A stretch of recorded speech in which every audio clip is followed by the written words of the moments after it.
हाँ जी, वेलकम है आपका क्रिएशन नर्सिंग क्लासेस में। आज के इस सेशन में हम डिस्कस करेंगे फॉर्मेशन ऑफ यूरिन, यानी कि न्यूरॉन किस तरह से फंक्शन करता है और यूरिन का फॉर्मेशन करता है, इसके बारे में। इससे प्रीवियस वीडियोस में हमने नेफ्रॉन के स्ट्रक्चर के बारे में डिस्कस किया था।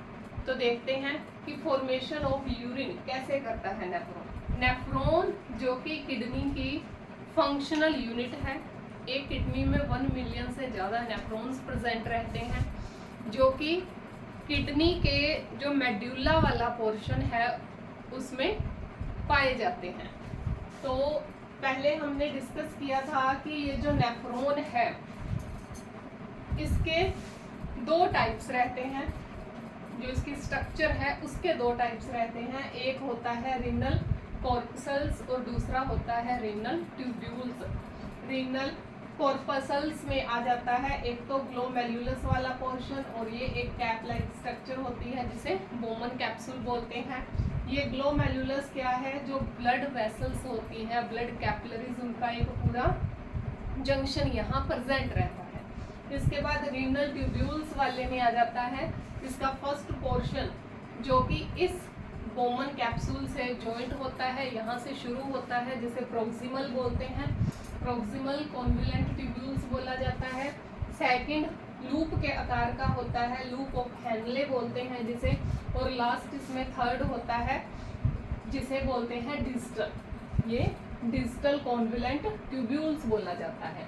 और लास्ट में आता है कलेक्टिंग डक्ट्स होती हैं, जो कि जो यूरिन फॉर्मेशन हो चुका है उस यूरिन को आगे पैप्लिया के थ्रू कहाँ पहुँचाएंगी, आगे यूरेट्रस तक पहुँचाने का काम करती है।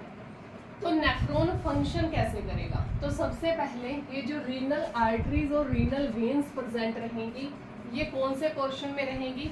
जो हमारी किडनी है उसके हाइलम वाले पोर्शन में। किडनी के हाइलम वाले पोर्शन में रीनल वेन, आर्टरी और जो यूरेटर है वही वहाँ से क्या करते हैं, किडनी के अंदर एंटर करते हैं।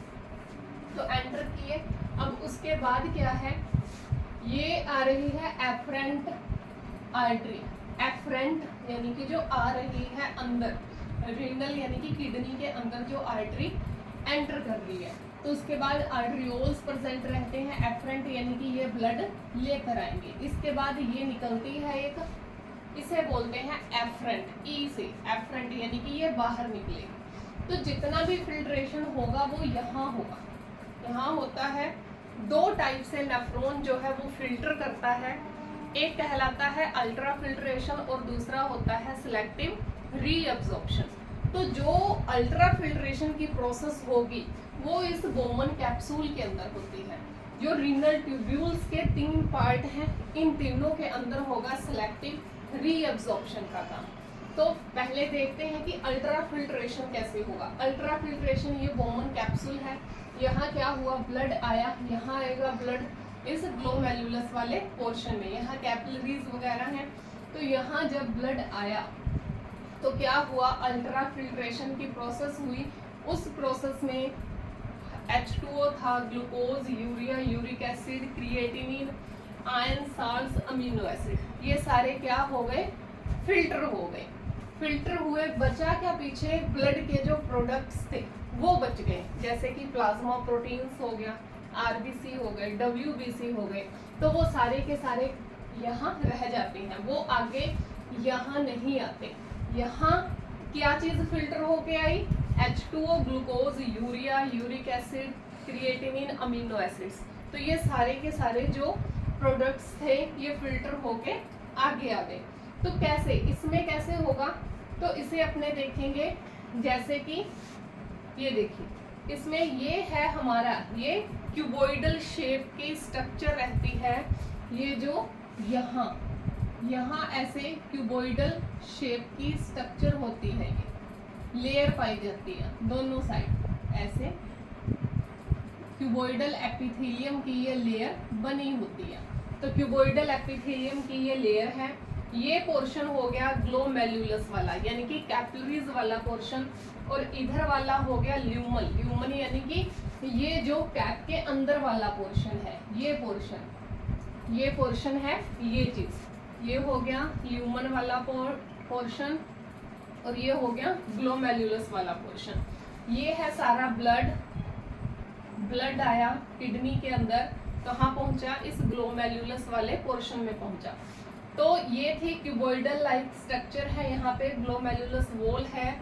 इसके साथ ही एक ये रहती है बेसमेंट मेम्ब्रेन। बेसमेंट मेम्ब्रेन के साथ आगे जुड़े रहते हैं पोडोसाइट्स। ये पोडोसाइट्स क्या करते हैं, ये एक बैरियर का काम करेंगे। बैरियर यानी कि जो किसी चीज को आगे जाने से रोके।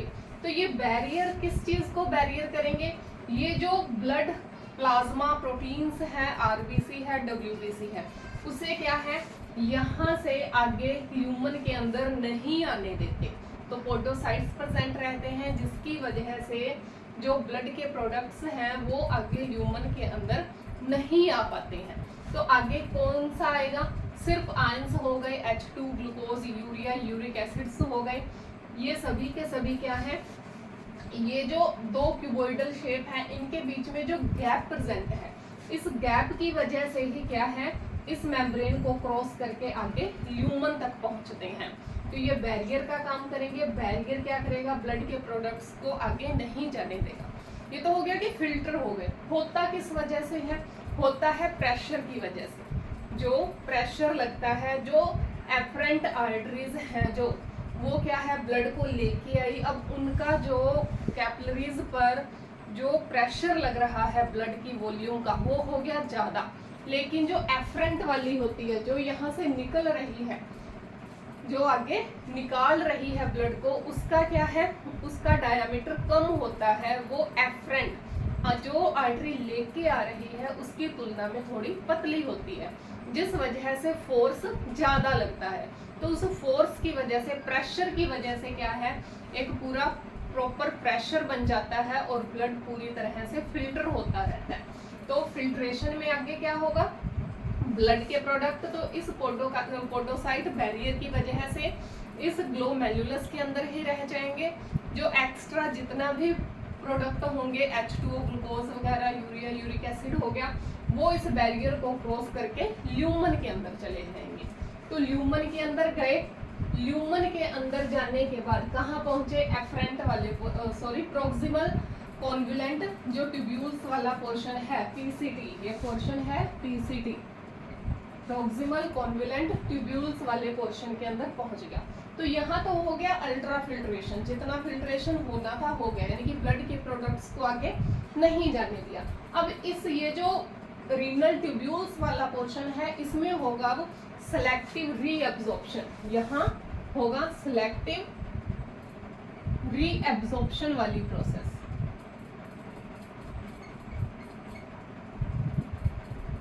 सेलेक्टिव रीअब्जॉर्प्शन मतलब जो चीजें बॉडी को चाहिए वो अब इसमें सेलेक्ट होकर वापस रीअब्जॉर्ब कर ली जाएंगी, और जो नहीं चाहिए वो आगे कलेक्टिंग डक्ट में भेज दी जाएंगी। तो फर्स्ट पोर्शन आता है इसमें पीसीटी वाला। पीसीटी में अब क्या होगा, जो NaCl आया, फिल्टर होकर फ्लूइड आया, इसमें उस फ्लूइड के साथ NaCl, H2O और बहुत सारे माइक्रो न्यूट्रिएंट्स भी थे, बहुत सारे न्यूट्रिएंट्स भी थे। तो ये सारे के सारे जो NaCl है, H2O है और न्यूट्रिएंट्स है, इनका अब रीअब्जॉर्प्शन होगा पीसीटी के अंदर, प्रॉक्सिमल कॉन्वुलेंट ट्यूब्यूल्स के अंदर। अगर इनकी स्ट्रक्चर देखें, पीसीटी की स्ट्रक्चर देखें तो कुछ इस तरीके की होती है।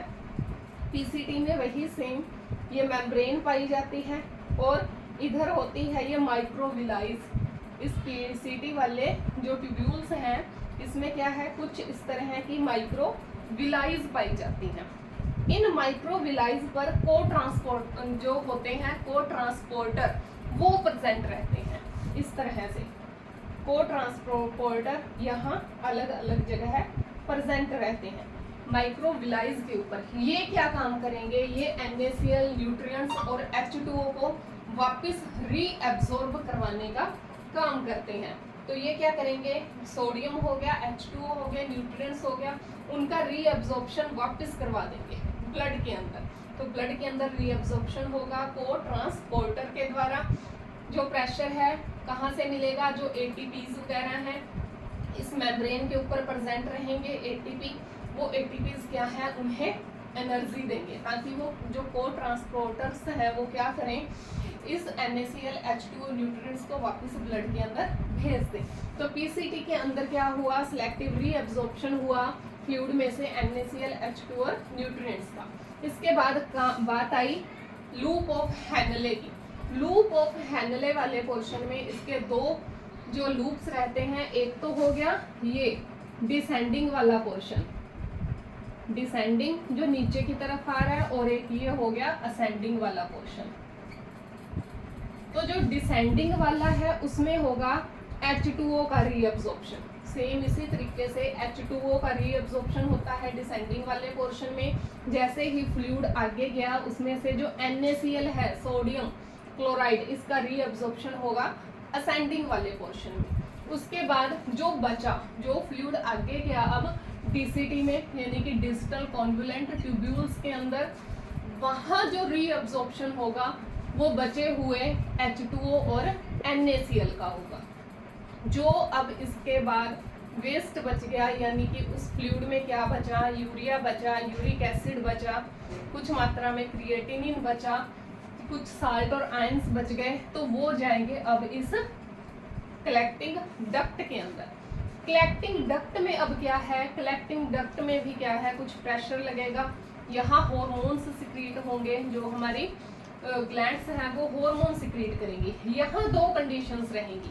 जैसे ही फ्लूइड कहाँ आया, कलेक्टिंग डक्ट के अंदर आ गया, वेस्ट था, बचा हुआ आ गया, यहाँ क्या था, उसमें यूरिया था, यूरिक एसिड था, क्रिएटिनिन, साल्ट्स थे, कुछ अमाउंट में H2O भी प्रेजेंट रहता है। तो H2O था यानी कि वाटर है, तो वाटर बॉडी के लिए इसेंशियल है, वेस्ट नहीं है। तो कलेक्टिंग डक्ट में आते ही दो कंडीशन बन जाती हैं। अगर किसी पर्सन की बॉडी में पहले ही फ्लूइड की कमी है, यानी कि डिहाइड्रेट है, तो क्या होगा, ADH का सिक्रीशन बढ़ जाएगा। ADH का जैसे ही सिक्रीशन होगा, ठीक है, एंटी डायूरेटिक जो हार्मोन है उसका सिक्रीशन बढ़ेगा। अगर डिहाइड्रेशन की कंडीशन है तो क्या होगा, जो इस डक्ट की परमेबिलिटी है वो क्या है, बहुत ज़्यादा बढ़ जाएगी। परमेबिलिटी बढ़ेगी तो फ्लूइड यहाँ से पास होने लग जाएगा, पास होके वापस वो ब्लड के अंदर जाएगा, ठीक है। उसके बाद अगर फ्लूइड पास हुआ, परमेबिलिटी बढ़ी, तो क्या होगा, रीअब्जॉर्प्शन भी बढ़ जाएगा। तो एक कंडीशन, अगर बॉडी डिहाइड्रेटेड है तो ADH का सिक्रीशन बढ़ेगा, परमेबिलिटी बढ़ेगी डक्ट की, और क्या होगा, रीअब्जॉर्प्शन यहाँ से वाटर का होने लग जाएगा। कलेक्टिंग डक्ट में रीअब्जॉर्प्शन होगा सिर्फ वाटर का। इसके बाद अगर रिहाइड्रेटेड है बॉडी, यानी कि बॉडी में फ्लूइड पर्याप्त मात्रा में है, तो ADH का इतना ज़्यादा सिक्रीशन नहीं होगा, कम होगा, और क्या है, परमेबिलिटी उसकी कम हो जाएगी, परमेबिलिटी वो उसकी और भी कम हो जाएगी, वो वाटर को बॉडी के अंदर नहीं रहने देगी, और कलेक्टिंग डक्ट के थ्रू पैपिलरी डक्ट तक पहुंचाएगी। पैपिलरी डक्ट उसे आगे पैपिलिया तक पहुंचाएगी, जो कि जो पिरामिड थे किडनी के अंदर, उसका अपेक्स वाला पोर्शन था पैपिला, उसमें आगे जुड़े रहते हैं माइनर कैलिक्स होते हैं। माइनर कैलिक्स के थ्रू आगे जो फ्लूइड है वो मेजर कैलिक्स तक जाएगा, और उसके बाद आगे रीनल पेल्विस के थ्रू होता हुआ यूरेटर तक पहुंच जाएगा। तो ये था फंक्शन, नेफ्रॉन के फंक्शन कि किस तरह से फॉर्मेशन ऑफ यूरिन होता है। तो फॉर्मेशन ऑफ यूरिन में दो प्रोसेस काम आती हैं, एक होता है अल्ट्राफिल्ट्रेशन और दूसरा होता है सिलेक्टिव रीअब्जॉर्प्शन। जो बोमन कैप्सूल वाला पोर्शन है वहाँ होगा अल्ट्राफिल्ट्रेशन की प्रोसेस, जो रीनल ट्यूब्यूल्स वाला पोर्शन है वहाँ होती है सिलेक्टिव रीअब्जॉर्प्शन वाली प्रोसेस। तो ये था हमारा आज का कंटेंट, नेफ्रॉन के फंक्शन। अगर आपको कंटेंट अच्छा लगा हो तो लाइक करें, शेयर करें, सब्सक्राइब करें। Thank you so much.